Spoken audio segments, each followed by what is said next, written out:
Well, I want to welcome everyone. I'm Emily Scheinberg. I use she, her pronouns, and I oversee educator professional development and teacher resources at the Museum of Fine Arts, Boston. Thank you so much for joining us for this educator workshop, American Quilts, Unraveling Personal and Public Stories. I'm very excited to introduce you to our speakers, and I'm just going to go over a couple of details first. I also want to acknowledge that the Museum of Fine Arts Boston, founded in 1870, stands on the historic homeland of the Massachusetts people, a site which has long served as a place of meeting and exchange among different Algonquin nations. And as a museum, we acknowledge the long histories of the land we occupy today and seek ways to make Indigenous narratives more prominent in our galleries and in our programming. And that's something that we very intentionally want to do.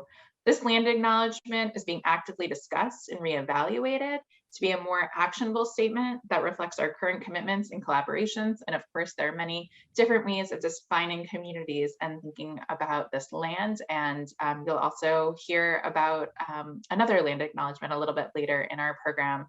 I also want to share that you can learn about the Massachusetts people, and we'll put a link in the chat right now by going to their website for their community, which is massachusettstribe.org. Please note that this workshop is being recorded and the resulting recording may be uploaded to YouTube and the MFA's website. We'll be recording the first portion and then there will be the making portion at the end. That'll be a little bit different. I also wanted to share some information. As we said, portions will be recorded. There's also a transcript and closed captions available through Rev for Zoom live captions.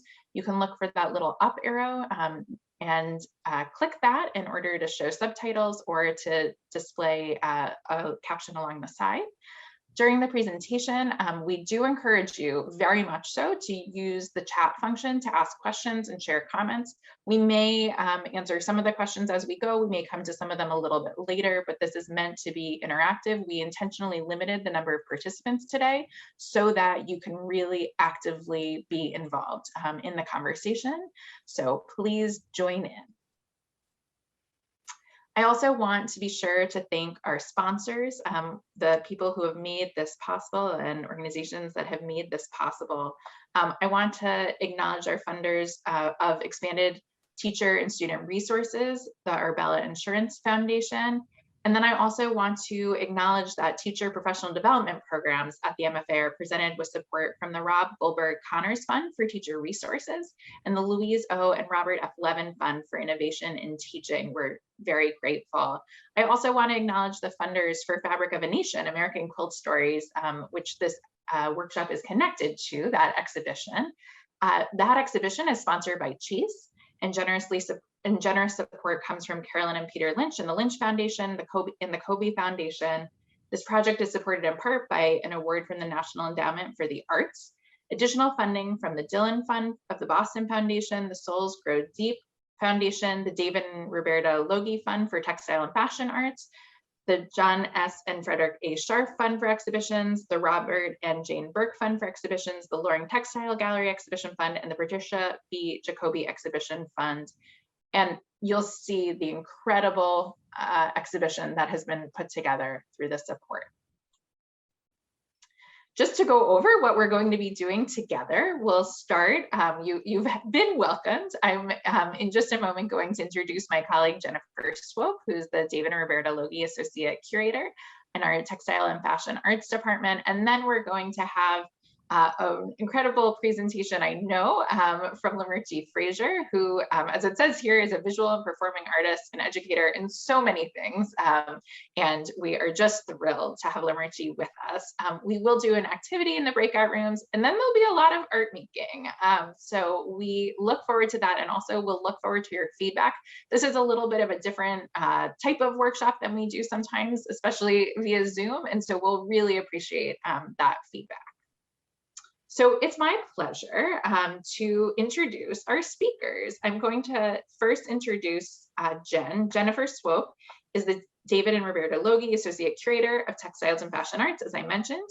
She's a recipient of the Lois F. McNeil Fellowship. She attended the Winter Program in American Culture, receiving a master's degree in American Material Culture from the University of Delaware. She's co-author and creator of Quilts in Color, the Pilgrim Roy collection, which was a catalog and exhibition that opened in 2014. And this is, of course, work that Jen has done. This exhibition, Fabric of a Nation, American Quilt Stories, the exhibition and the catalog. Lamarche Frazier is connected to this exhibition as an advisor and a member of the Table of Voices. And she is, as we said, so many things. She was born in Jacksonville, Florida. She's based in Boston and is a visual and performance artist, educator, and consultant who also currently serves as the Director of Education at the Museum of African American History, which is based in both Boston and Nantucket. Her work provocatively traverses the mediums of fiber, beads, metals, poetry, performance, and work with community, and serving as threads of memory reclaimed from the icons that bring recognition, salvation, and redemption. And I want to say that she has done so much through a variety of different series. We'll put a link to her bio on her website in the chat, where you can see more about what she's done and the many decades of work that she's done with communities in Boston as an artist and educator. I will now turn it over to Jen to introduce the exhibition, and we very much look forward to then hearing some additional framing of the exhibition by Lamarche. Thank you so much. Well, thank you, Emily. I'm going to share my screen here. It's really very special and my honor to be a part of today's educator workshop. And I think it's really the exhibition and publication, Fabric of a Nation, American Quilt Stories, thanks to the work of many people, especially Lamarche Frazier and our colleagues and friends on the Table of Voices advisory group. It's really an exhibition that we can welcome people to and feel, I think, very proud of the work that we're showing. Of the 50 works of art that visitors will have a chance to see when they visit Fabric of a Nation, American Quilt Stories, it's open until January 17th. They'll find, if they look very carefully in those at those object labels, that 45 of the works of art are in the MFA's collection. There are a few loans that were very important to the story that we wanted to tell, and I'll focus on really the most important loan in the exhibition. You may have seen this work before, or others by Bisa Butler. This is titled To God and Truth, which is the motto of Morris Brown. It is a college in Atlanta. It was started in the late 19th century by African Americans for African Americans. This is just a truly moving work of art. And when we acquired it, actually, it wasn't even finished when we acquired it. I had the opportunity with my co-curator and author, Lauren Whitley, who is now senior curator emeritus, to visit Bisa Butler's studio while it was being made. She hadn't quilted it yet. She had just pinned these figures up onto the background. She calls it auditioning the figures. And so for us, it's just been, again, an honor and a privilege to not only bring this work into the collection, but also see it really transform in front of our eyes. Jen, I'm just going to ask you to speak up a tiny bit, and Sure. I'll make sure to do that too. Thank you. Okay, can everyone hear? Is this better? I think that's better. So welcome to the exhibition virtually. This is what you'll see outside on the facade as you enter. And making your way toward the Gund Gallery where the exhibition is, people will discover that we have a quote by Dr. Carolyn Mutzlumi. Dr. Carolyn Mutzlumi is truly an amazing human being. She is not only a renowned artist, she is also an activist. She is a curator. She is a historian. She is, in many ways, the voice of I would say call her the voice of reason and truth in getting people to understand the complexity and diversity of African American quilts, and particularly African American story quilts. She was the founder of the Women of Color Quilters Network in 1985. And in many conversations that I've had with her, she's pointed out to me that quilts bring people in. They can be, as she describes here in the quote that really frames the whole exhibition for visitors, they can be a soft landing for difficult conversations. And many of the quilts that people will see in the exhibition are challenging in their content. They may be beautiful objects, like, of course, Bisa Butler's To God and Truth, that pull people into this introductory space. But the content can be challenging. And that's why in this initial section, we wanted to ask these questions of who is American and what is American.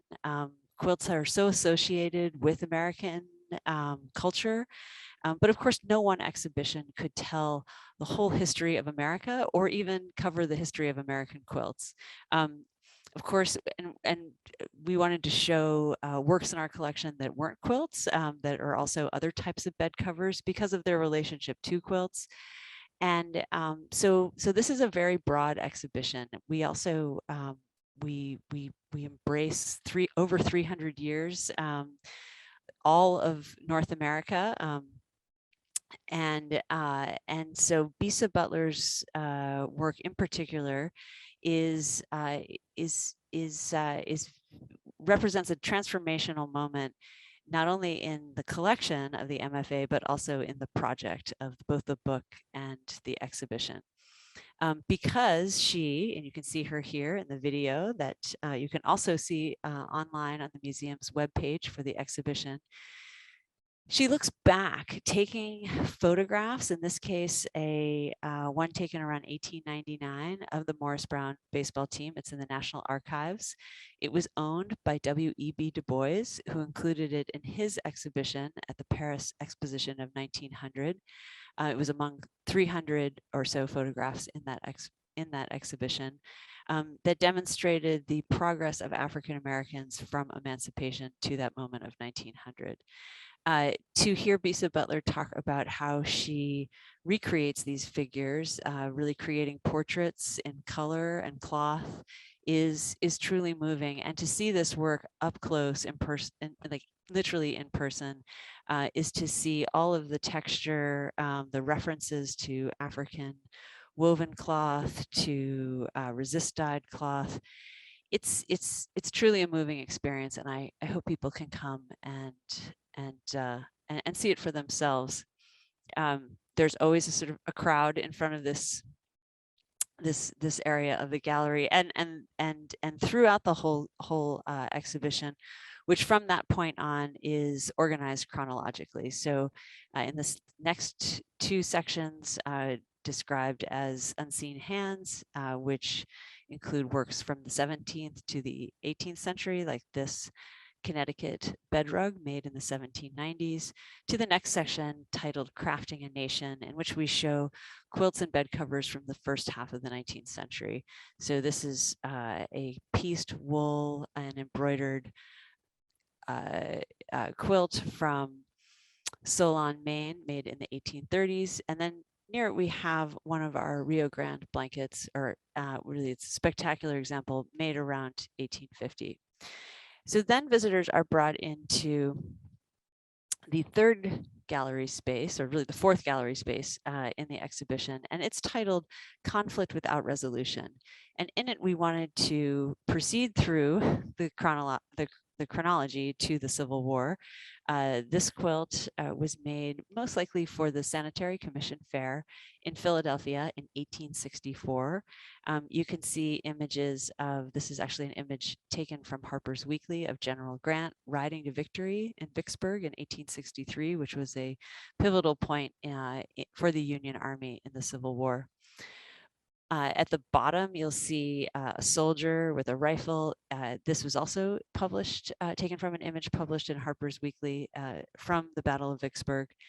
And this is clearly a quilt that was made for a wall. Quilts with images of war were not used on beds. And this is a turning point in the exhibition, where we start to talk about quilts that were made for the wall as display objects.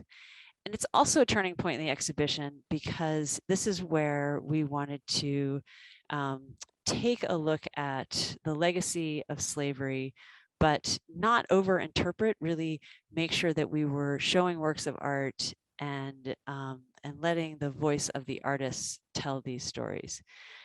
So the first work that visitors will see is titled um, excuse me, Strange Fruit 2. It is by Dr. Carolyn Mutzlumi, whose quote appears in the beginning of the exhibition.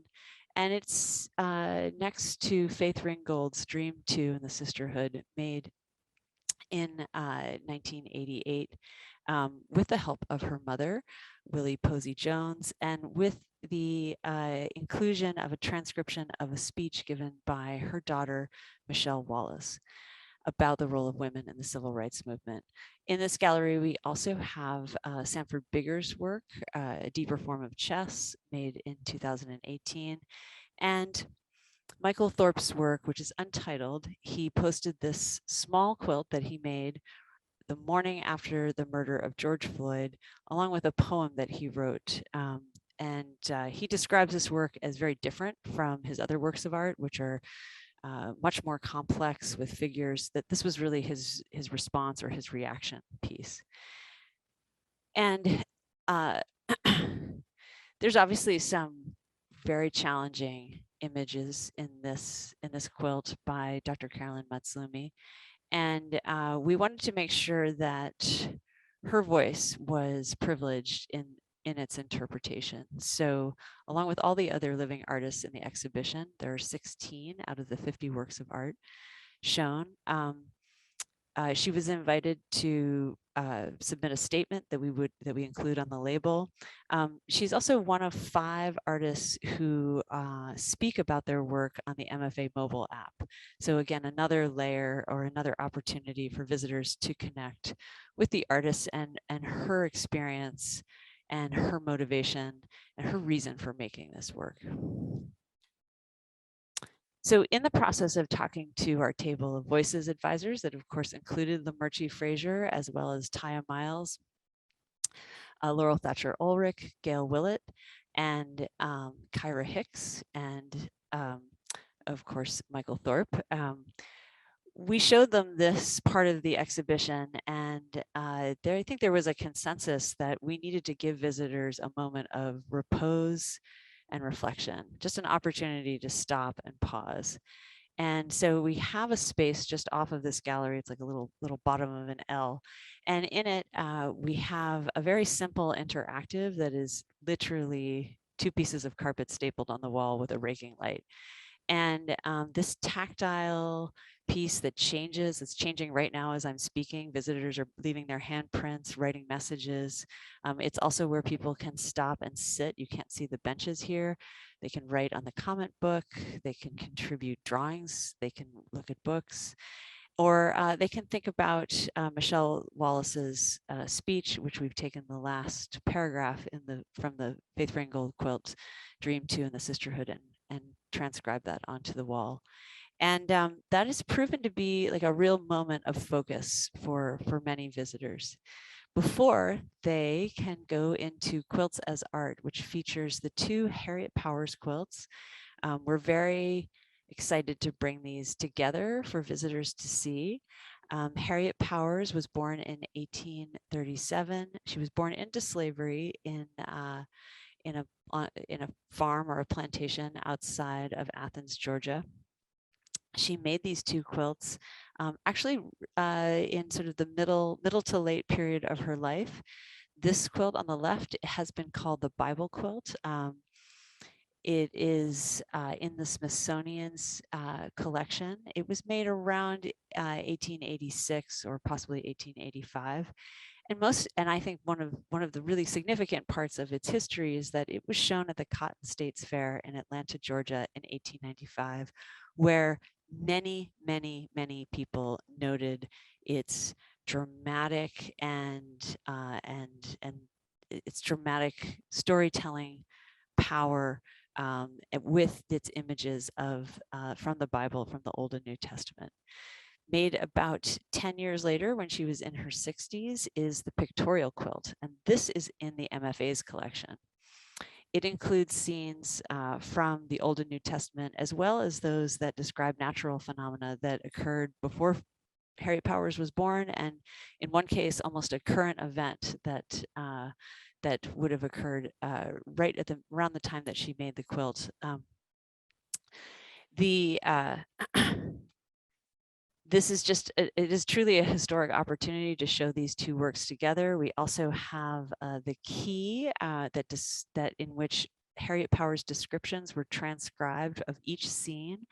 And it also includes a small photograph or a carte de visite that she had taken of herself in Athens, Georgia, by a professional photographer, in which she chose to wear this very special shaped apron that she made with stars, just very like the stars that you'll see in the pictorial quilt, holding a piece of cloth and stitching. What's very significant is that these two quilts have never been shown together. They were never shown together in Harriet Powers' lifetime. And so I invite you all to come and see them for yourself. The next section of the exhibition is titled Modern Myths. Here we look at quilts from the 1930s, when quilting really became even more associated with Americanism, and in a sense was something that became even more accessible to people as sewing machines had become more accessible in the 19th century, and cloth became much easier to obtain. These quilts are extraordinary. They include, this is also another quilt that we borrowed. This was a prize-winning quilt in the 1933 Chicago World's Fair Sears Quilt Contest. And of course, one of the stars in our collection, a double wedding ring that was made by an unknown African-American artist and found in Jefferson City, Missouri. And of course, they're flanked by two of our most important quilts from Gee's Bend, Alabama, one made by Crayola and Georgiana Bennett Petway, probably in like the 1950s, of courthouse steps. And then one on the right, which was made by Lily Mae Petway, maybe in the mid 1960s. And I wanted to include this because her daughter, Marianne Petway, still lives in Gee's Bend, and she still quilts, and she is one of the people who runs the collaborative, which it gives people space to gather and quilt. The last section is titled Making a Difference, and here we look at quilters and artists who took this medium from the 1975 all the way to today to make their own statements and really essentially meet their moment with this art form. Two of the quilts that are sort of the end of the exhibition that sort of bookend it, I think, just perfectly. One is a recent acquisition. It's titled #HowManyMore, and it was made by Sylvia Hernandez, who is an artist of Puerto Rican descent who lives in Brooklyn. She went to the New York High School of Art and Design, could not continue her art making until her children graduated from high school. And then about 10 years ago, she just started quilting and hasn't stopped. And many of her quilts are have an activist content. And this, of course, was made after the Parkland shooting to raise awareness, of course, of gun violence.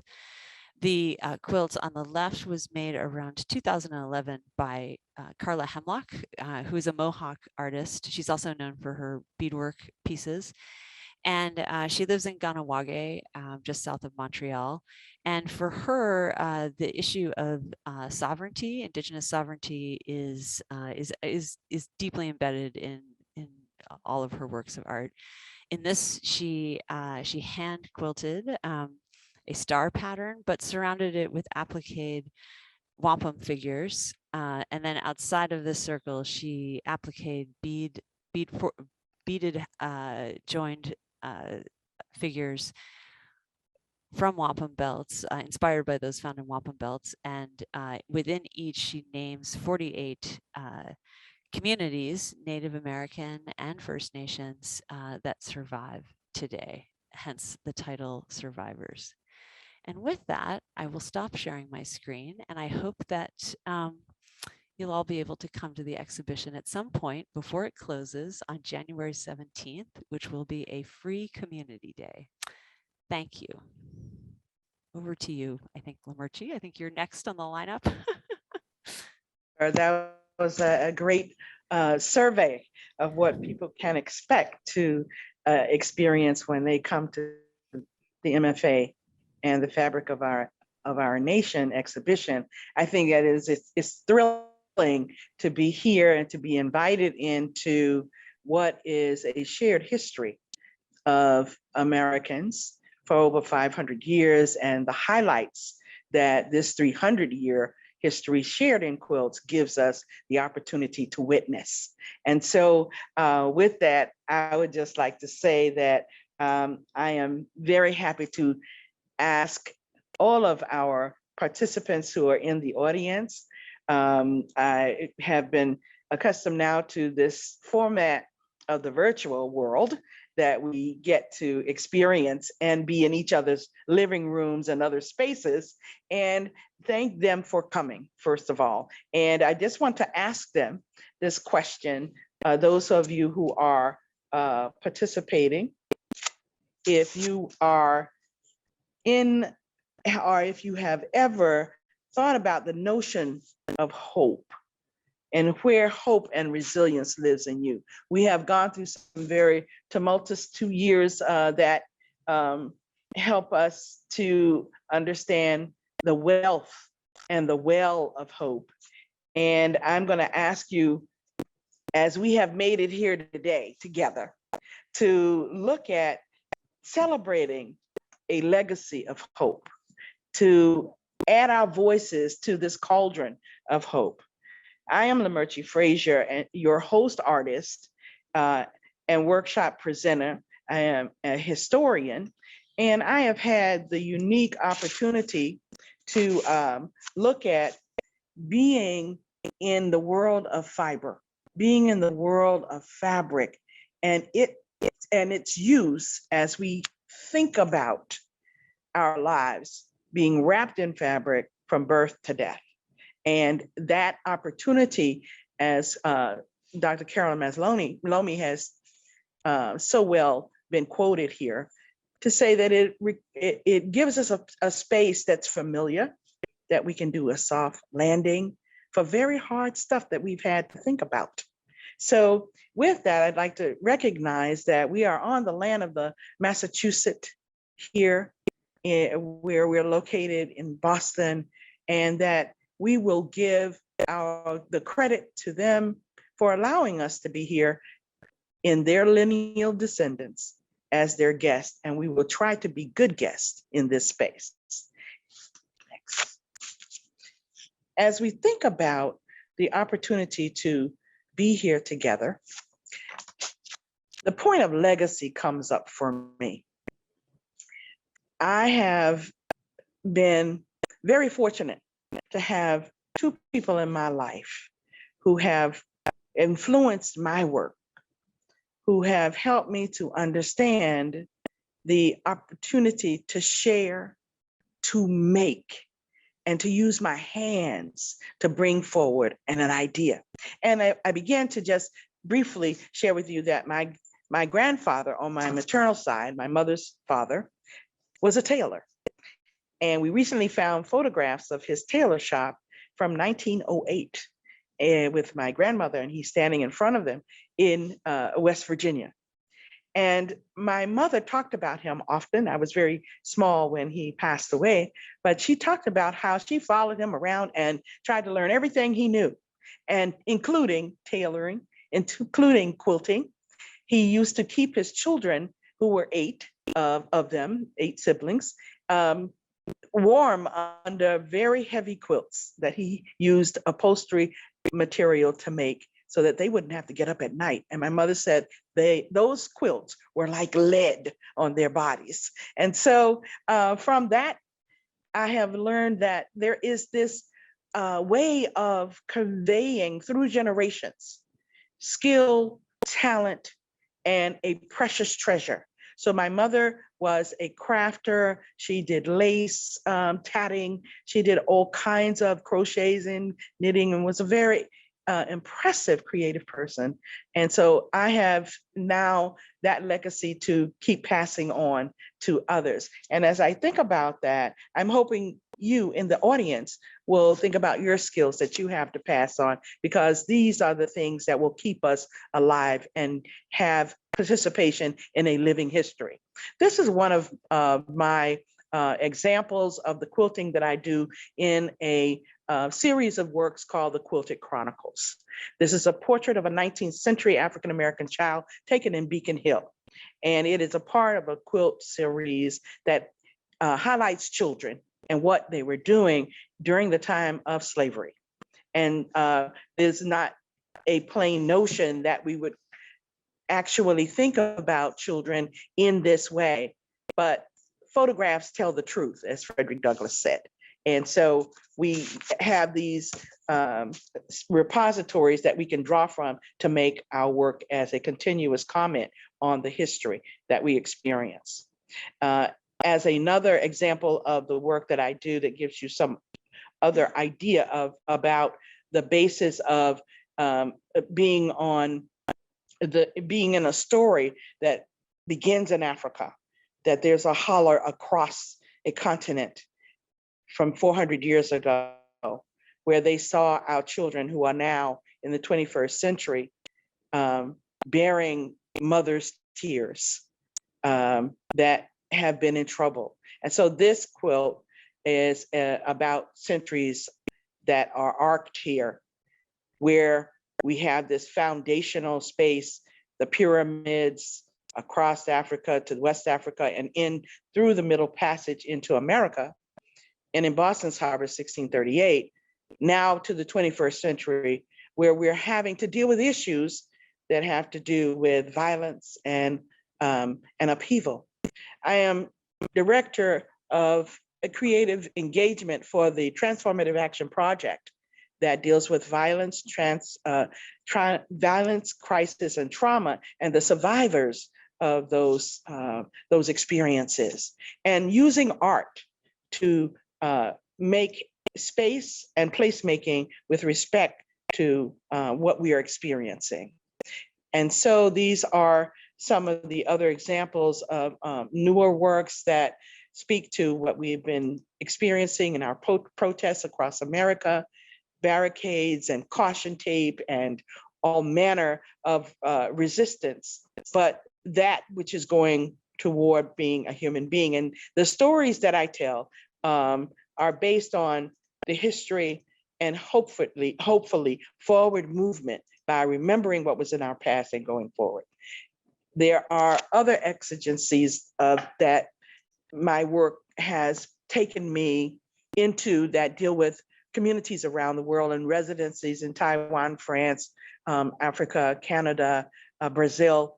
And these are some of the images that I have had the privilege to work with people in other spaces that spread this, that helped me to understand this thread of truth that is in our works, that is an inspiring piece of looking at culture and then producing works that create conversations. So I have worked with young people. There is a quilt here in the center that gives you some idea of how the innovative sciences of LED light and sound can be introduced into smart fiber and cloth.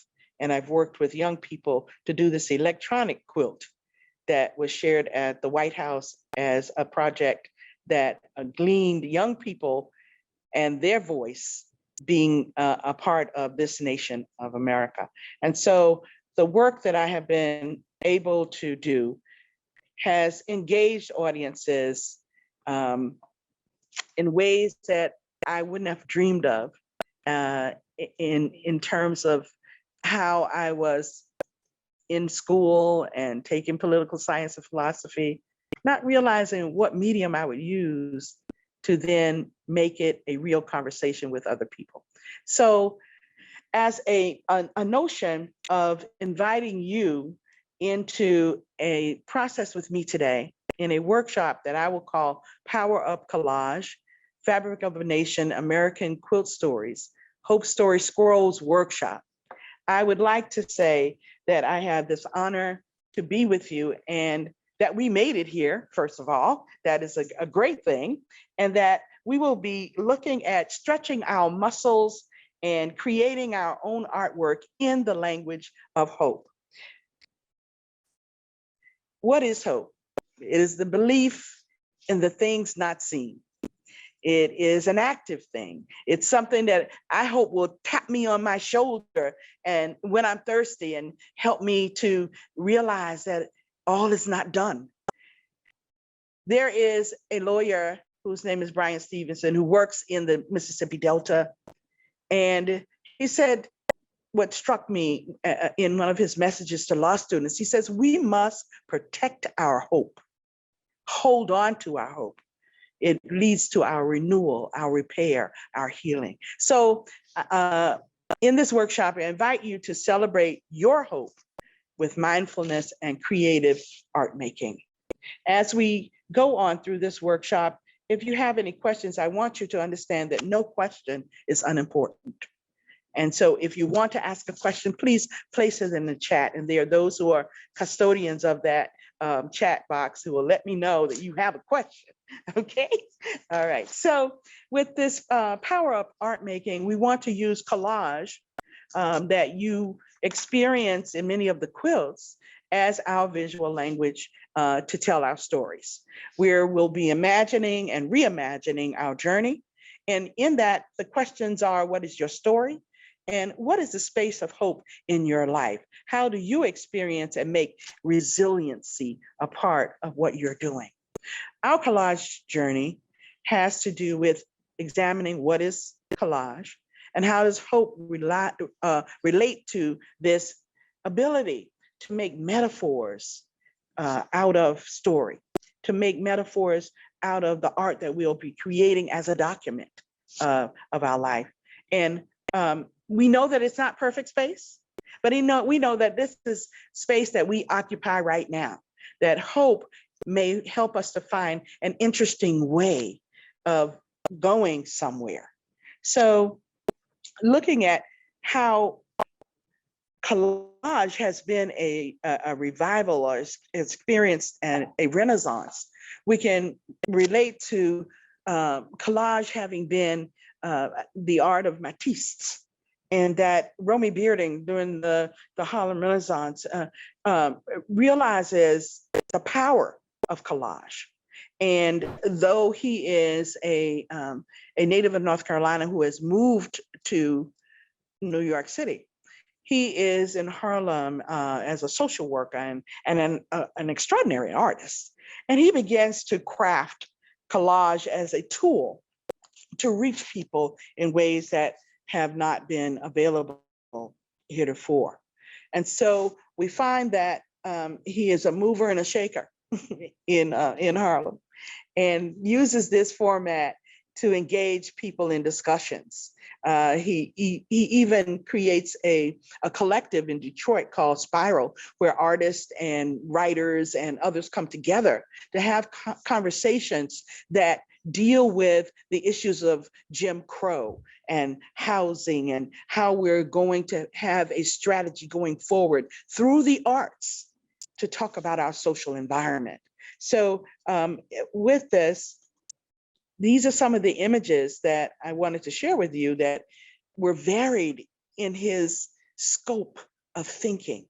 And he used this cutting method of juxtaposing ideas one against the other and creating landscapes that are not necessarily the reality, but based on reality in agricultural land and in the urban scope and scape.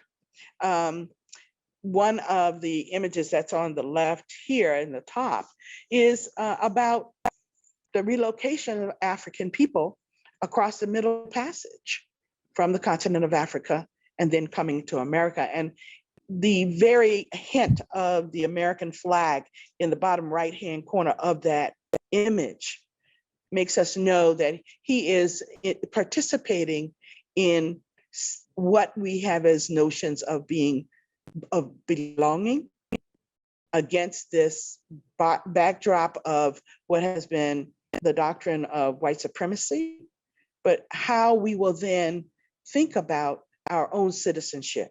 And so his integration of the ideas and themes and varied stories of African-American history are wonderful to visit with this art of collage. But collage, as he has put it, into this realm of the now of his world, makes us know that we can use it in the now of this world to describe our own circumstances. There is another artist here featured on the left, her work in collage simply about hair. Her name is Emma Amos, and she is one of the other celebrated African-American artists who use collage and painting in her work.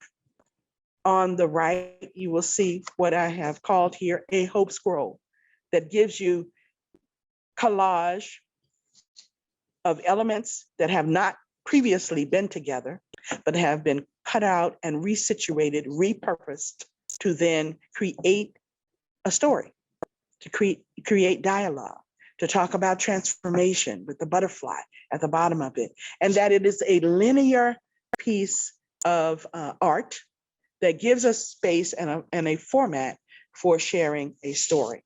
So with these examples, I just wanted to give you some idea of how there is a way and a method that we all can embrace and we all can use, and we can use with our students to be storytellers, as these artists have shown us. We live in this world of stories, and each person's life, as I see it, with these hope scrolls is limitless.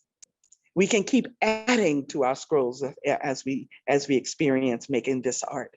And the workshop commitment that I would like us to make today is that we will explore the vehicle of the scroll as a symbolic experience in our body, mind, and to activate our creative center.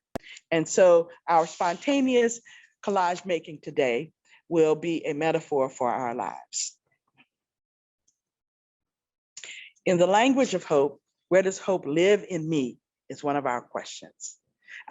As we go through this workshop, I would like to think that we can say, I am saying yes to my creativity in the language of hope.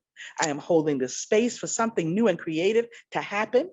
And rather than seeing barriers, we're going to knock those down. We're going to see possibilities today. We're creating space, place of creativity. We're embracing these possibilities. And right now it's time to say yes and have fun with our creative practice. I want to welcome you to Hope to Heal. Okay. And with this, we have an exercise that will now be, you will get instructions from Emily about how we will go forward with the next part of what we are doing to get to creating our hope scrolls. So Emily. Thank you so much, Lamerchi. And I'm going to have you stop sharing your screen for a moment so that I will share my screen. Thank you so much for that. I want everyone to hold on to that. And we are going to do a breakout activity to sort of prepare you for your own making and looking at some of the quilts that are in the exhibition in more detail. Ooh, apologies. Let's see. Here we go. So we are going to put you into breakout rooms. Your breakout room will have the name of one of 4 artists, and we'll put in the chat a link to images of quilts by each of those artists. And so you will look at the name of your breakout room and see which artist you're assigned to. And then you're going to look at that quilt and you'll think about this context of hope that Lamerchi just outlined for us and will have us continue to think about throughout the rest of this workshop together. And these are your questions. What would you ask the quilter? What do you imagine those answers may be? And this question of, does the quilter challenge what we know as the American story? Where's that hope? Is there hope? What story of hope does the quilt engage for you? And as Lamerchi has here, really then taking a moment to step back and consider the perspectives of historical context, resource, agency, and voice. I'm just going to very quickly preview Irene Williams, the Vote Quilt from 1975. So this will be one group for some groups, and there's a little bit of text about it as well. Faith Ringgold, Dream 2, King and the Sisterhood, 1988, which you saw a little bit in Jen's presentation as well.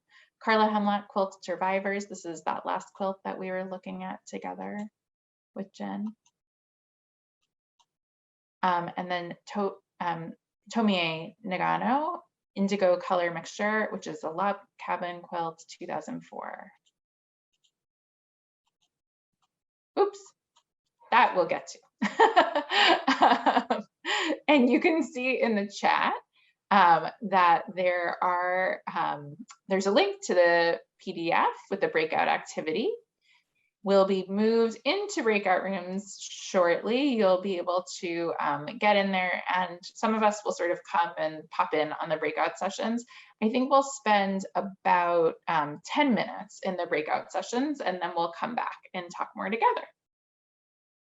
Thank you so much, and let us know if you have any questions.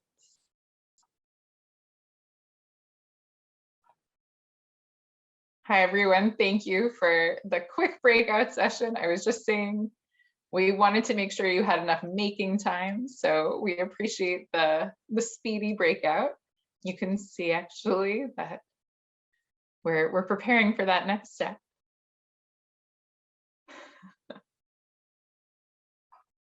Okay. Ask if any of you are willing to share. Am I unmuted? Now you are. Yes, we can hear you. Okay, I just like to say before we go to the next step, importantly, we want to share some of what you may have learned in your breakout session and hear what you have to say. And I'm going to be very quiet and look for someone to speak up. Please don't be shy. We're all here together, and this is a no judgment zone. So is there anyone who'd like to share? I see a hand raised, someone in Norwood Creek. Yes, I'm Norwood. Hi. Thank you for today. I appreciate this opportunity. One of the things that we had the log quilt by Tomie Nagano. Is that how you pronounce it? And of course, my first question was, okay, what's a log quilt? And how big was it? And Jane and I got onto Google to figure out, how do you make a log quilt? What are we looking at? And then personally, when we addressed looking for hope, I had an impasse. I'll be honest. I had a hard time finding hope. From what I could see on my screen was the bars and the symbolism that I associated with that bars kind of left me like really wondering what's the real narrative that's going on here. Thank you so much. Lamerchi, is there anything you want to add in response? I do. Well, first of all, I think that Tomie was sharing her legacy, sharing in the story of her family and how they had been moved from one place to another and how they were then survivors in this. And so the log cabin, which is indicative of what we know as a home, a space, a dwelling, was a part of the narrative that she was bringing forward in that quilt.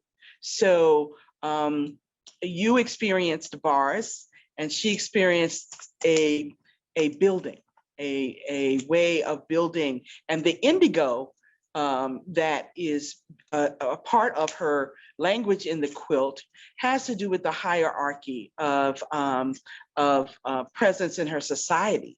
And this fabric being this blue, this magic blue dye, being a part of how they see class and status also. So there are many messages in her quilt that have to do with a legacy that's passed on to her through her parents, and then in negotiating that space with the dwellings in the spaces that she had to realize and belong in. So there's another perspective there of someone who is Japanese American, how she moves in that past that hyphen. Yeah, the indigo, to me, of course, I flashed to agricultural harvest of the indigo, and if in Asia, and then I kind of got confused with in the American stories, and it became a jumbled thing to unpack. I was particularly curious about the polyester thread, this kind of petroleum product in the middle of it all. Okay, so are there any other comments that anyone would like to make that they may have some feelings about what is being shared about this quilt? Yes, please speak up. Just unmute yourself. And so hi, so I was in the group looking at Irene Williams' quilt, the Vote quilt of Gee's Bend, and it just happens that I had like right next to me this book that I don't know if everyone's familiar with, but it's a wonderful book, Belle, the Last Mule at Gee's Bend, and it's about how Martin Luther King came to speak at Gee's Bend and encourage the community to register to vote. And so it just gave us some context for the quilt. And one of the interesting questions that someone in the group asked, was saying, it seems such an unusual, they wanted to ask the quilter why they would put that on a quilt. And it made me think about how that's a message like to go to bed with and wake up in the morning to, that everyone works so hard for this right and we should be using it. yes, I thank you for that. We have to look at a historical context for Irene Williams's quilt. Is 10 years after the Voting Rights Act, and she is described as in a label, and she's been having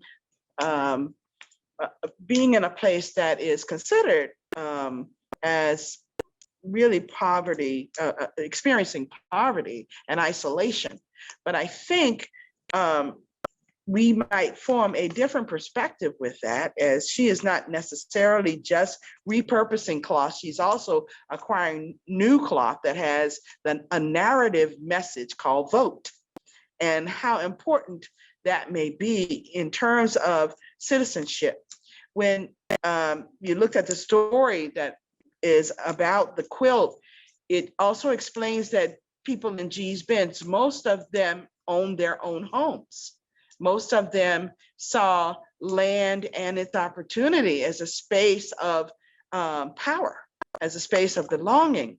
And so when we can imagine or reimagine Martin Luther King being there and them telling the story of how in order to vote, they're going to have to ferry across a body of water to get there. And then they experience the ferry being shut down by the white residents in that area, and they not being able to reach there by ferry. They then create another way.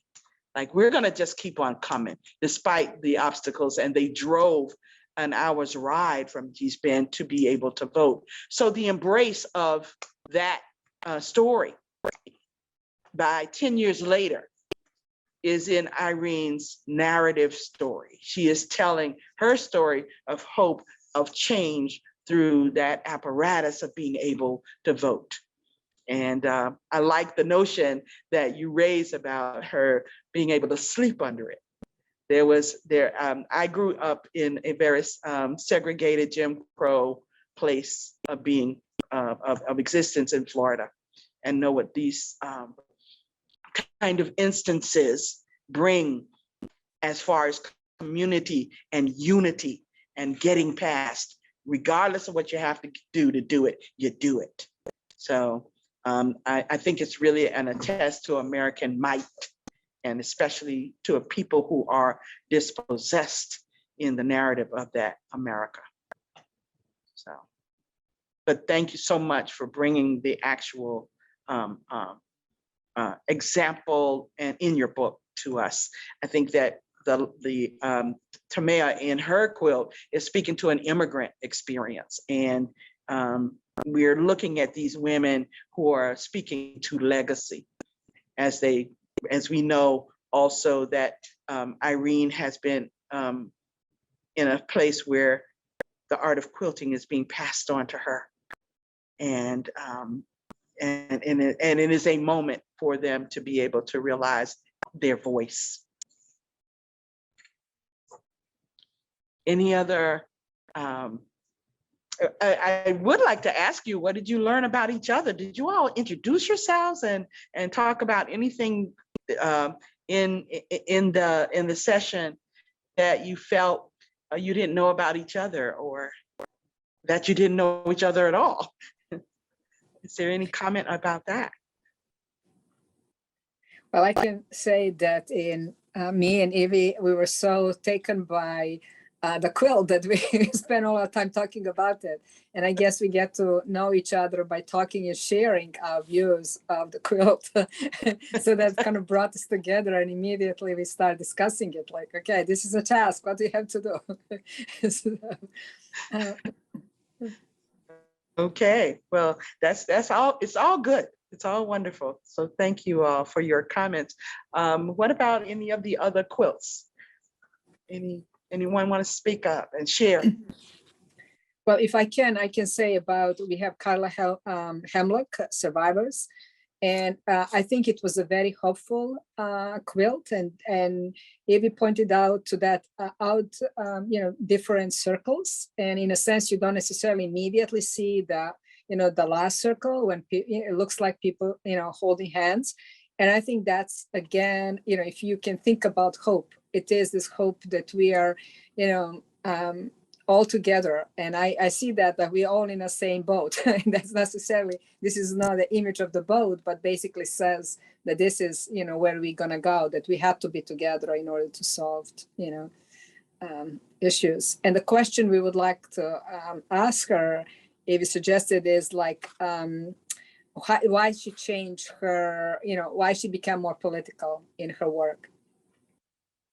Oh, okay. And maybe you can add some more if you.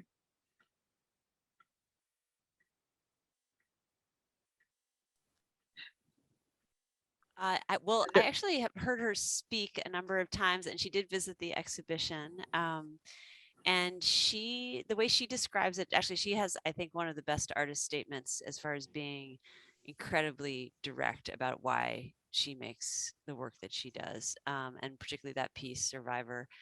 But she makes it for the next generation. For her, it is looking back, but ultimately to look forward. She learned how to quilt from her grandmother, and she learned how to bead and make beadwork objects from her other grandmother. So for her, these are two branches of a tree that she brings together. And her son is an artist himself. She's married to a carver and a painter. They own the quilt shop at Ganawage, where people come and they buy textiles for making not just quilts, but also the regalia that they use in their own ceremonies. Her son is one of the readers in their community. So every year at a certain time of year, they bring out all of their wampum belts that are woven belts made from shell, and they recount in their own language the story of their community. That happens every year. So that to me, and then in it, she's taking this, what she describes as a traditional settler pattern. So that star pattern, that piece pattern, is one that is associated with white European settlers. And clearly, she's an amazing quilter.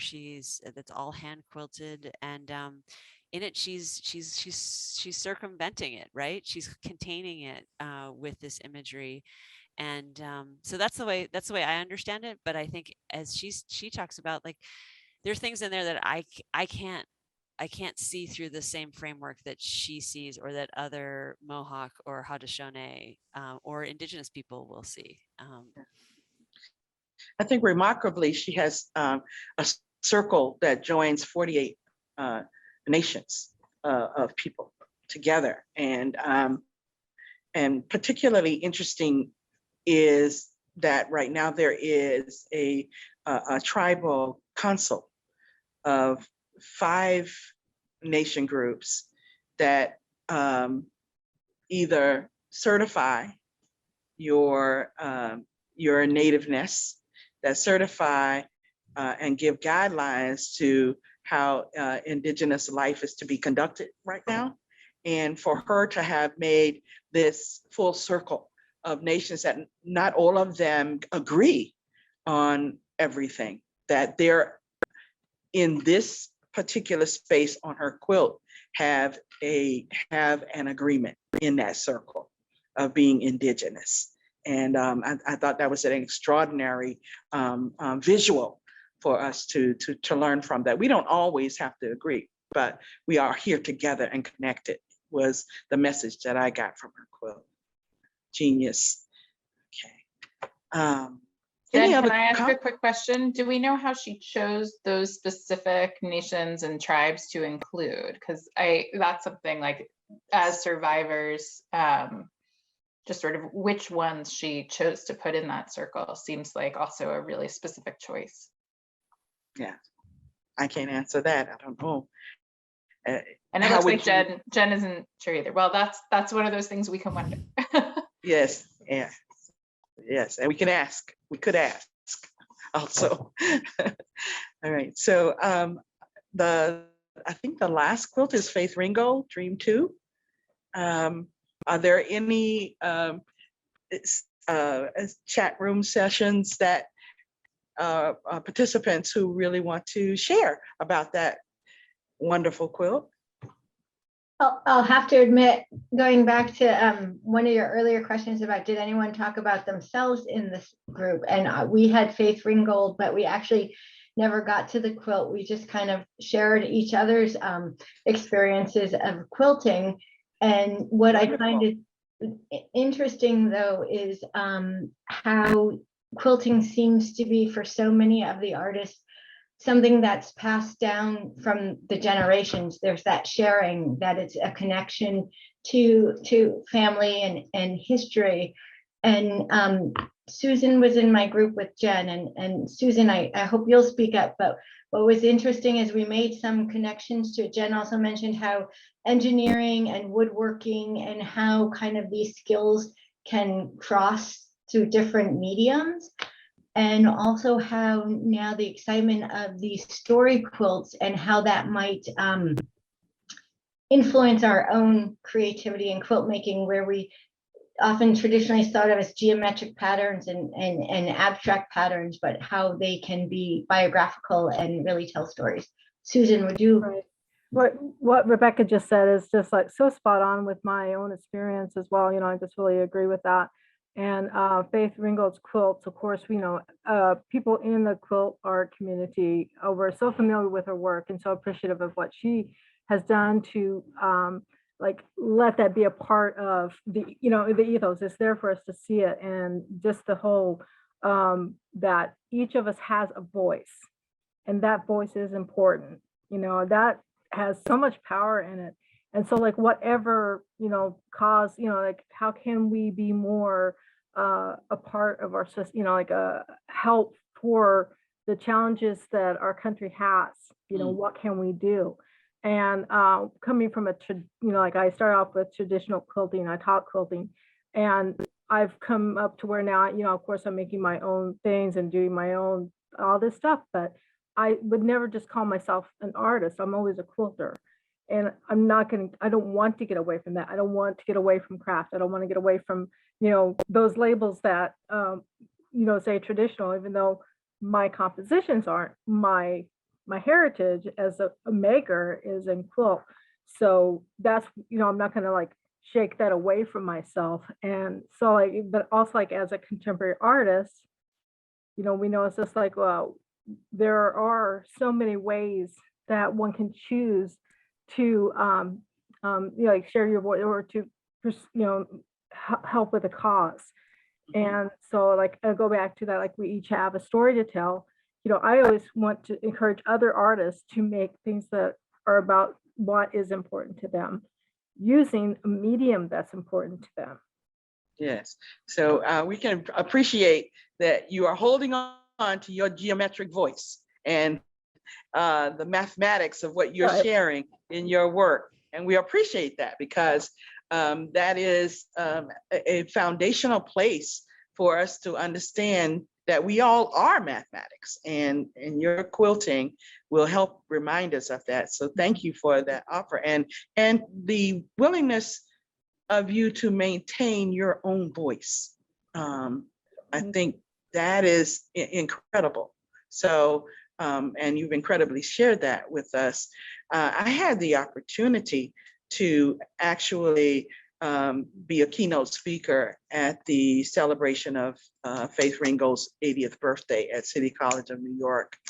And we had a quilt exhibition to honor her, and be in the room with such a dynamic person who was persistent in her message about women, about the voice of generations of mother-daughter, and really honoring her own daughter, Michelle Wallace. So what you've said in terms of the anchor for you is the geometric quilt. It honors what was in that quilt in terms of Faith Ringgold and her determination to meet the challenges of social justice through the voice of her quilts and her canvases, where she's painted in the middle of it and use mixed media to then branch out into the geometric portions of that quilt, in using her daughter's, the text of her daughter's article to honor iconic women who were a part of the social fabric of meeting with those who would want to realize freedom, those who were in the voice and the fight and struggle. So I commend you in terms of how you have made that persistence a part of this conversation. And Faith Ringgold is one who has figured it out. She not only was in the women's movement, she was one who helped us to understand as artists how we didn't have to be poor. We could make money. We just had to be creative about how we did it. We could turn our art, our quilts into prints and sell them, and really understand how to make money as an entrepreneurial artist or quilter, or a person who used the quilt as a medium of message.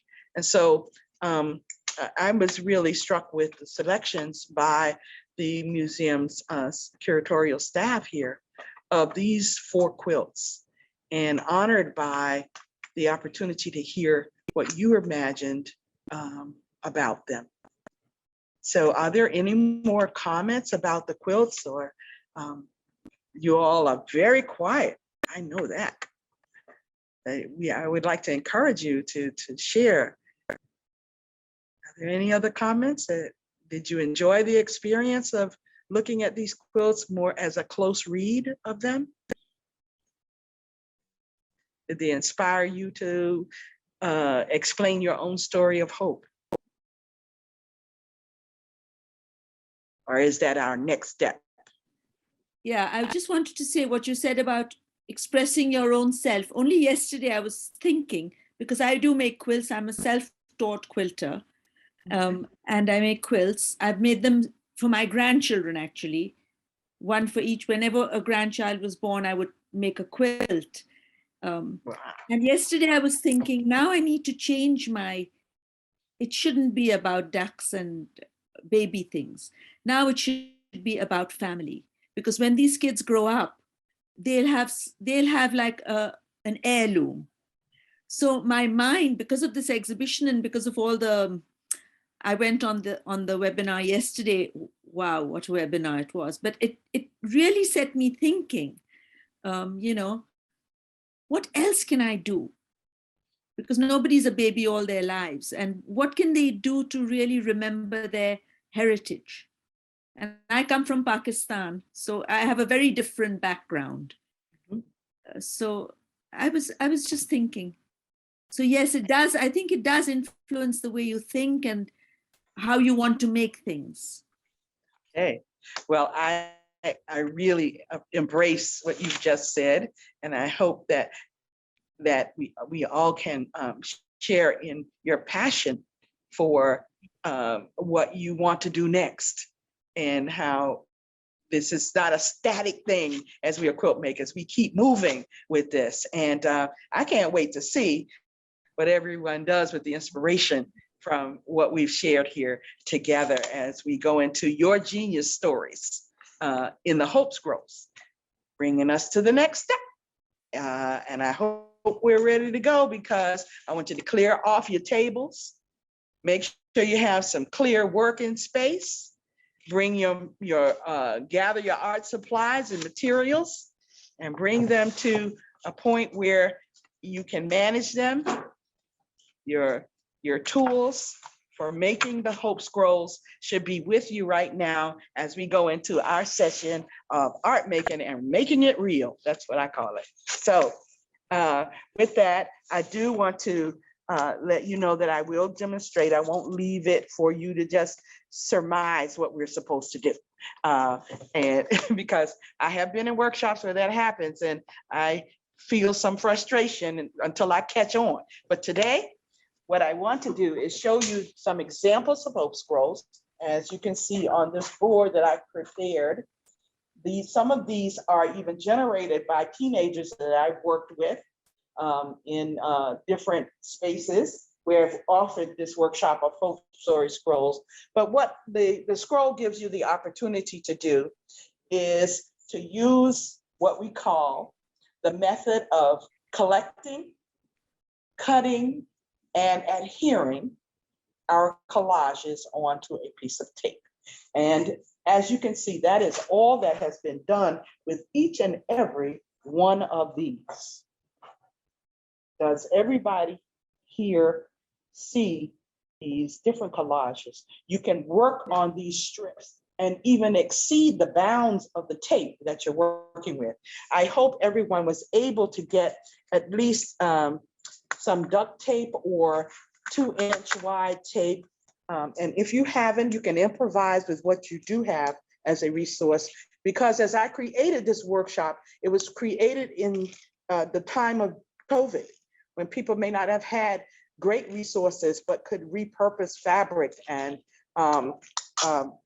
use some tape that they may have had on hand to not only work themselves in a creative manner, but work with their children. So the sky's the limit with this kind of workshop. I wanted to let you know that in spaces of 2 to 3 inches, we can have what we call relief right off the tape. It does not have to stay within the bounds of the 2 inches of the tape. Okay, so I just want to give that to you as a way of thinking about being within the lines or extending them further out. Okay, and thinking about what we've just discussed, as you think about what, like Irene Williams and her quilt, her palette was red, white, and blue. What are colors that you would like to use? What are the colors of the fabric that you brought to this session? And how would you like to express your hope through those colors is one of the things I'd like you to think about. I have brought material, fabric, in all manner of being that I can cut and place onto these strips. Some of them are already very small, so I will, I'll start. I've just selected this piece of cloth that has about 4 colors to it to begin my scroll. But this tape is very sticky, and it allows us to work without having to put glue on there. Of course, that if we add a piece on top of this cloth, we'll have to glue it. But the tape, working with tape here on our strip, allows us to be able to have the freedom to not have to keep using glue. That at least our Is there? Yes. I'm sorry. What is that silver that you're peeling the back off? Is that drywall tape? It is a tape that I got in the hardware store, and it is a plumber's tape. So it has this way of having a piece of paper on it that doesn't expose the entire piece of tape, which makes it easier to work on. Yeah, it work does. with. But it's no, we're not limited to that fancy tape. So I just want everybody to have access to being able to do this. But if you can acquire some of the plumber's tape, it is an easier way to work with it. As we look through our materials to operate here, we can have a ruler handy, of course, scissors to work. Cut our pieces out, use a marker for anything that we might like to write. And if we have it, a glue stick to complete, to tack things on top of each other. One of the key features of this workshop was to be able to create a focus box. I think you were sent just before the workshop began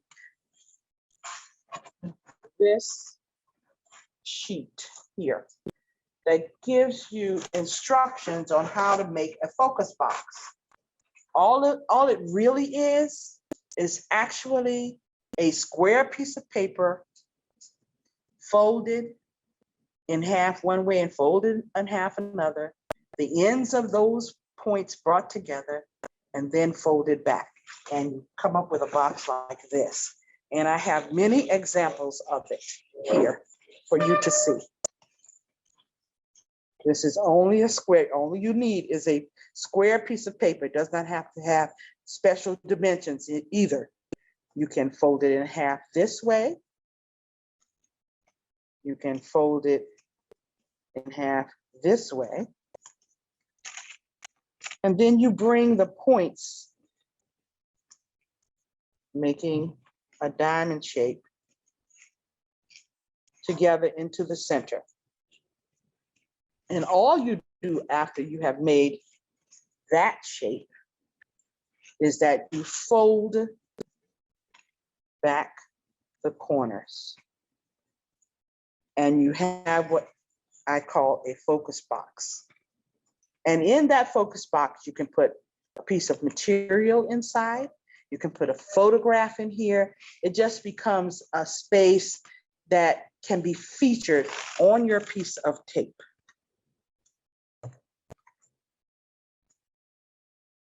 And I'm going to place this one here.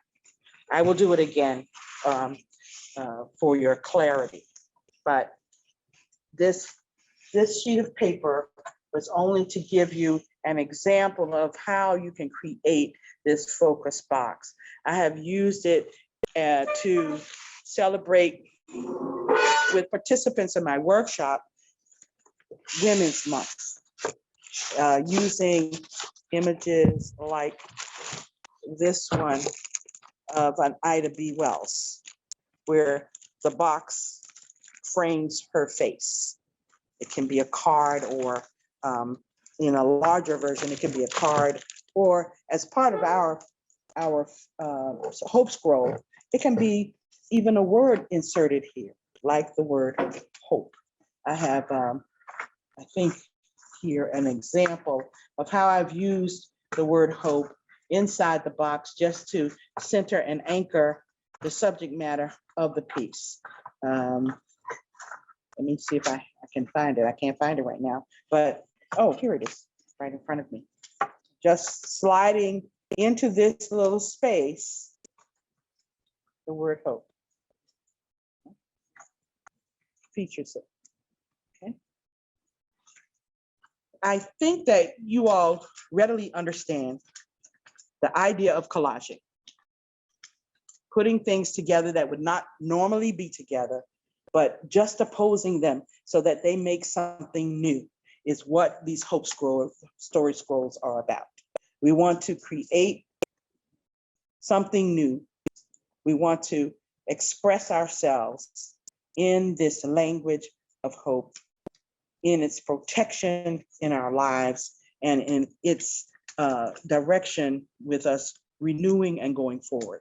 So are there any questions about what you can do with the materials that you have in front of you? Please, if you have a question, please ask it. I have examples here of newspaper and magazine cutouts.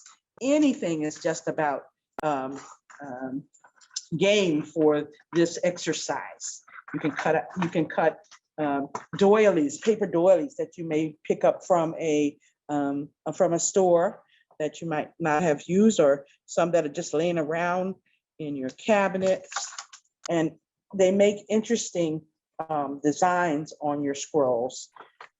There are butterflies that I've been able to get, that I work with children in many instances, and I said, well, let me see. What can the butterfly do here? It carries with it the message of transformation. And so in many of these, you'll see butterflies used. A young lady that I had in a festival in Grove Hall in Boston, Dorchester, made this hope scroll. And she said, and I asked her, why did she do that? And she wanted to give it to me. And I thought that was very sweet of her. But she wanted to deal with the idea of beauty and transformation, and that the butterflies meant for her transformation, and the flowers were aesthetically beautiful, or that they were beautiful. I'm adding the word aesthetic here. But that she really wanted to express that. And at the end, she put music. So that was her expression of hope.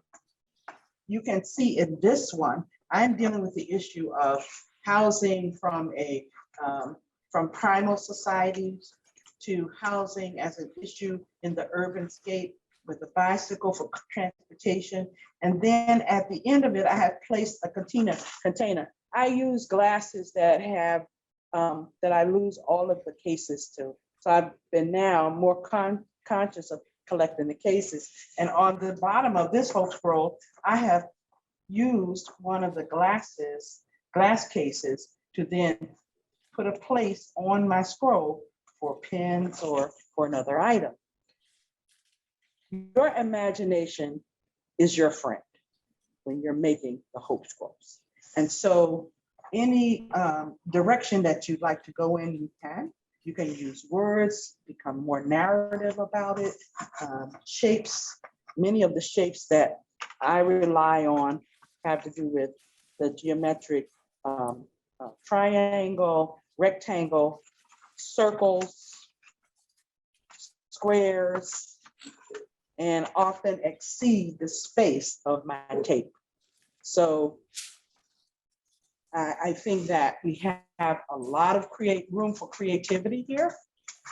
And note that when you cut out something from a piece of cloth, that there is a hole left. There's the positive space of the cloth, and then there's that empty space that's called the negative space. You can juxtapose that over top of something and emphasize the negative space with something behind it. You can use it as a frame for conversation and something else. But you have a way of being able to use just about everything that might have normally been discarded, is my point. You can make a heart shape out of a piece of cloth, and what is left as the negative becomes the shape of the next thing that you might add. So just play with it, have fun, and use your cloth, your material, your shiny things, your even things that would be considered 3D and not 2D can be used on here. For instance, here, this is a 3D type application or relief, what is called a relief on this strip. And here with the butterflies and the flowers, those are just dollar store flowers that have been taken apart and used differently rather than in a vase. You can create a vase even on these. You can also tell a continuous story. You can add to it one day more strips. Parents wrote to me and told me they had used the Hope Scroll to chart the growth of their child. Rather than making the marks on the wall, they use a strip that they and the children make together, and they charted out the heights of each child in the family, and they're going to add to it as the child grows. And I thought that was just absolutely beautiful. So please use your imagination, and you are now, I hope, attempting to make your Hope Scroll. So please, for the next few minutes, how many more minutes do we have? We have 20 minutes. Wow, that's a lot. We can do a lot in 20 minutes. And please let me know if you have any questions, put in the chat, anything that you might want to know. And I will demonstrate that focus box for you one more time. May I ask a question about your prompts?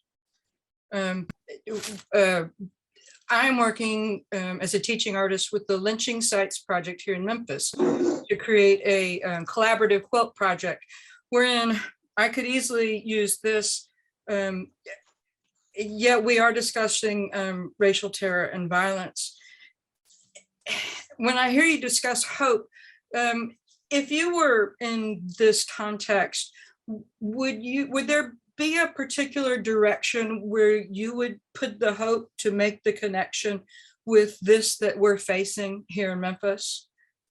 Okay, so with your group, do you have people who are repeatedly coming together? Coming together?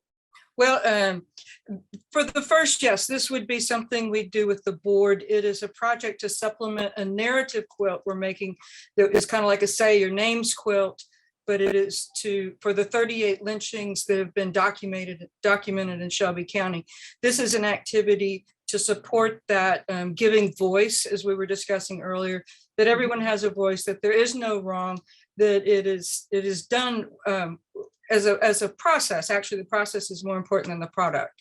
And yeah. I was just, as I listened to you give prompts, I was wondering if there was any advice that you give when working with various groups, how to prompt in a healthy direction. Okay, well, I think first of all, commendable project to reckon with, that what is a very horrible subject when we think about it. But for whatever reasons, you have chosen that as a space to bring some resilience and reconciliation in humanity too. The group dynamic can be based on shared conversations that people bring as their value and their investment in the project. And then moving from there, what are shared exercises between the participants in the group to create dialogue about it. The art becomes a repository of the ideas and the discussions, right? And we know that we can add one strip to another, as Irene Williams added one strip to another in her strip fashion in making her quilt. And that is a tradition that has floated across the Atlantic Ocean from West Africa in terms of building a whole piece of cloth out of strips. That's an idea that can be one voice added to another. So, but the voice is what is really important.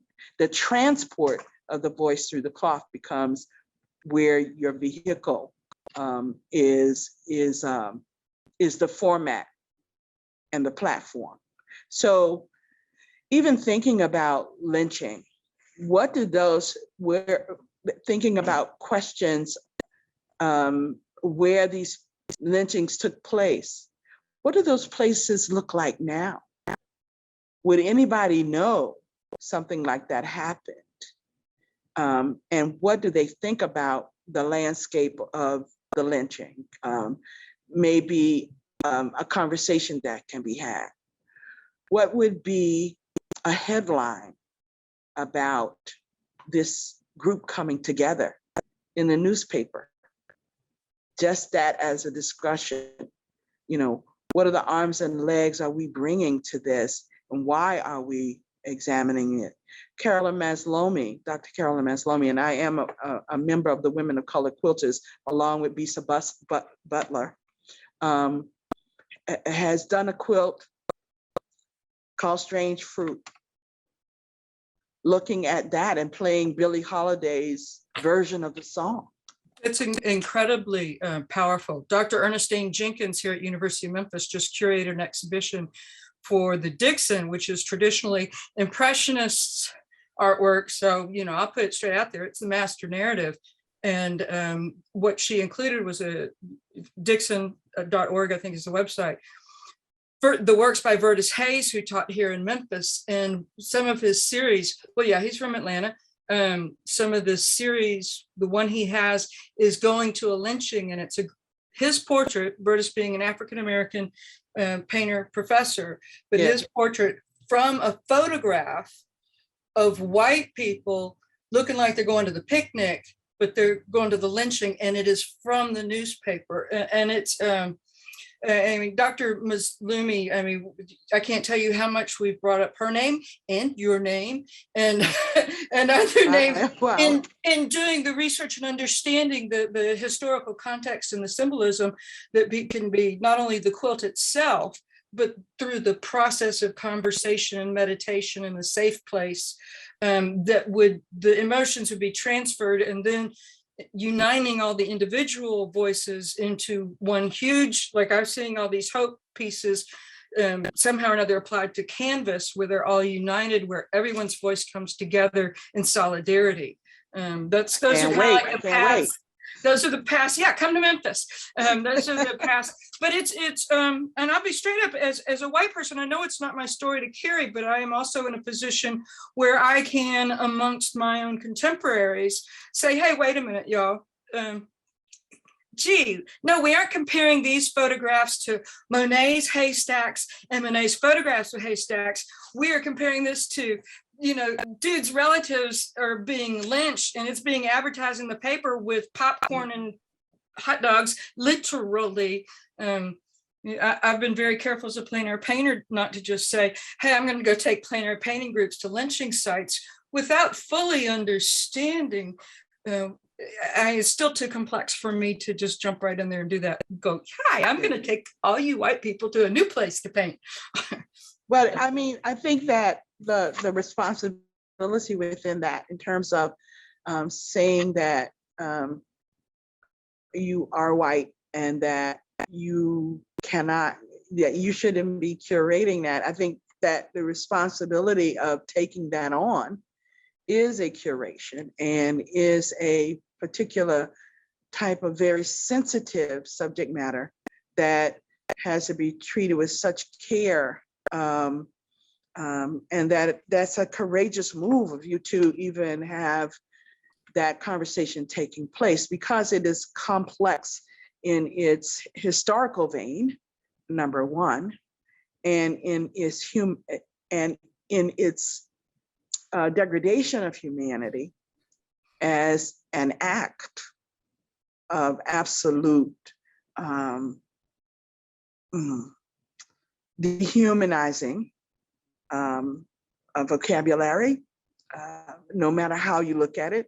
But the idea that it can be visited so that it does not happen again, ever, is a notion of how do we get here, and now how we're not going to have this happen again. When I looked at the project that I've been working on in Boston, called the Port Marcus Project, that is a part of recognizing the Middle Passage, from the reckoning with all these 31 ports. That is a project started by Ann Chin as a national reckoning of Africans being brought across the Middle Passage and arriving in these particular places and cities. this project enables us to think about what that journey was across the water, what that journey is invoking, and the separation of people from their place of origin and being. Their survival, however, on the other side has a significance to be talked about, to be historically treated, and to understand what ensues after they arrive. In terms of the lynchings, we can think about people like Meta Warrick Fuller, who is an artist who creates a sculpture called Mary, who is experiencing the lynching of her husband and then her lynching with her and a baby. Meta Warrick Fuller brings that story forward for us to reckon with a horrible human act.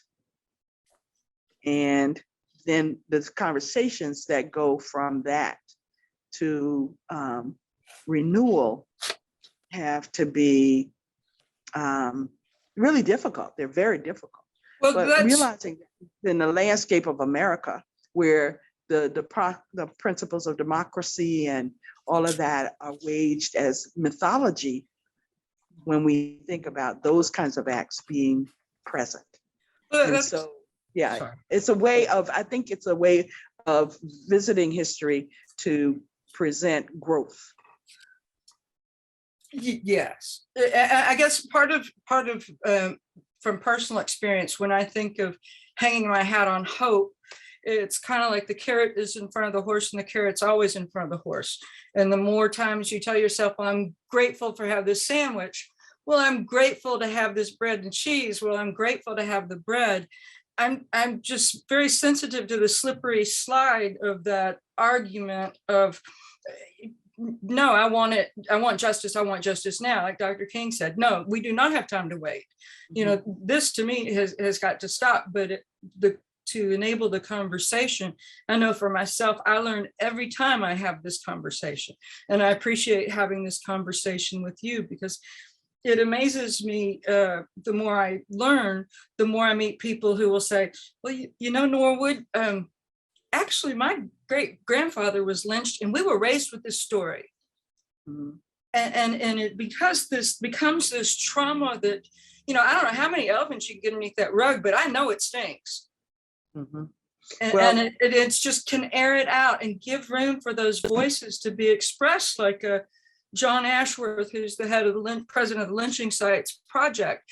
He said, you know, if we can engage even the older Black people who are in the back of the church who are carrying these stories, to give them an opportunity to let it out and to expose it and not have to hide and not feel it, but in a safe place and with all the parameters and et cetera and so on. But I really appreciate this conversation. You have no idea. It's a part of turning the archives. When we talk about the reveal of these stories by people who have these experiences, it is a part and parcel of this, the Black pain that has to be reckoned with, that can't be pushed up under the carpet any longer. It's time, as I was told, it's time for me. And then it's time for me to go to the back of the bus. The white people go to the back of the bus, and it's kind of, I've been learning a lot about Reggio education, where it's student led, and in a way, this is a cultural. Let the culture lead to what the rest of us need to learn to understand and explore. I don't know if that makes any sense, but it does. My brain's been washing around in there for a while. You know, well, it's a part of the restorative methodology that we will have to engage in order to regain our humanity, to claim the space of repair and a turning of the archives to a reparative space. And hope is what engenders that. So now I'd like to, if I may, ask for anyone who has been working on their Hope Scroll to share their Hope Scroll with us. We got 5 more minutes, and I know you have done some work, and I really appreciate the conversation that we're having. And I'd just like to encourage you to keep looking at the complexities of what hope and the faith in things unseen offers us. Martin Luther King talked in his speech or his essay called The Testament of Hope. He talked about America must change. And he talked about the idea of pressing toward things that had not been yet revealed nor seen, and the hope of it, the actual expectation that we will engage in that testament. Okay, so any hope scrolls yet?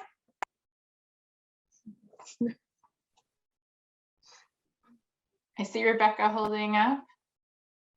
Is it, hold it up so we can see it. Let me see. Wow, oh, it's, can you bring it more to the middle of the screen so we can see? Nice. Wow, this was a long one. Please share with us My what goodness. you did. And you are Rebecca? Is that Rebecca? That's right. Okay, okay. What did you do, Rebecca? Tell us about your scroll. Well, I was cutting up, as the request earlier, I just cut up some magazine stuff, sayings that kind of struck me. And then even during your presentation, I was able to piece together hope. And so just some things for me, and just playing with the materials, some things that have sentimental value to me, some of the papers in my travels to India, and just actually just some personal hope for healing. So, and aging well is what I've got. Okay. And, I want to shout out to Yasmin. The Shastia Sikander show at RISD, who does the one of her motifs is she cuts out the hair outline of Krishna's gopis. And so I've been getting gray during this COVID time. So I cut out, I've got some gray hairs I cut out in honor of Shastia Sikander's gopi hairs. So anyway, that's my little personal hope. Thank you so much for sharing that. Any comments, any feedback on what Rebecca just had the courage to tell us? Anyone? Any comments? That's a lot of work in a short amount of time. I'm just like, wow.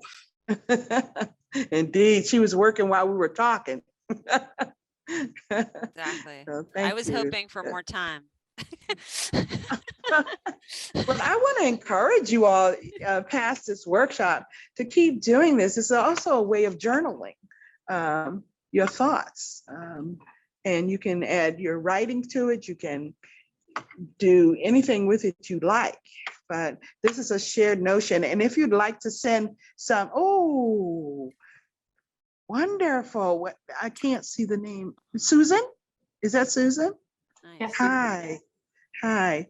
Please share with us what did you do? What did you do? Oh, we can't hear you. You're muted. Okay. Just quickly, I used that duct tape, this metallic duct tape, Okay. and then just things that I had on hand. All So right. I live in Tulsa, Oklahoma, and we recently had the anniversary of the Greenwood Massacre, and our city is kind of, it's just one of those, it's a city that has really great things, and then also so much disparity, and that was on my mind. So Thank you for sharing that. Is that where you are now? Are you in Tulsa? Tulsa, Oklahoma. Wonderful. Wow. I want to read something that Susan wrote in the chat, is why I'm chiming in. Susan wrote that she was appreciating the immediacy of the making and making the story scroll when working with young children to discuss community tragedy and or loss or reflection on historical events. She's seeing how it could be very useful. Yes. Wonderful. Thank you. That was my next question. That was my next question. our educators who are in this space with us able to think about using this as a way to affect conversations with children that sometimes are not easily negotiated, but will activate them to share and reimagine our spaces. Thank you so much, Susan. Susan, were you a part of the Smithsonian's presentation for the Tulsa Massacre, the education program that the Smithsonian had for art educators last month?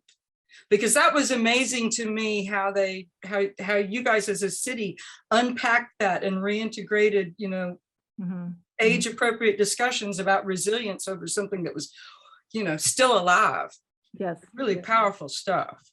Yes, and that age appropriateness is always something that comes up in classes, you know, and how we're going to be able to talk with our children, you know, what's appropriate. So, you know, and having something that's like so it's all visual, you know, but I always find that like whenever we do these things and we just let the children talk and let them tell us what they are thinking. That's what we strive to go. And I find that this art activity is easy also. It's you know, it's forgiving and it's a process.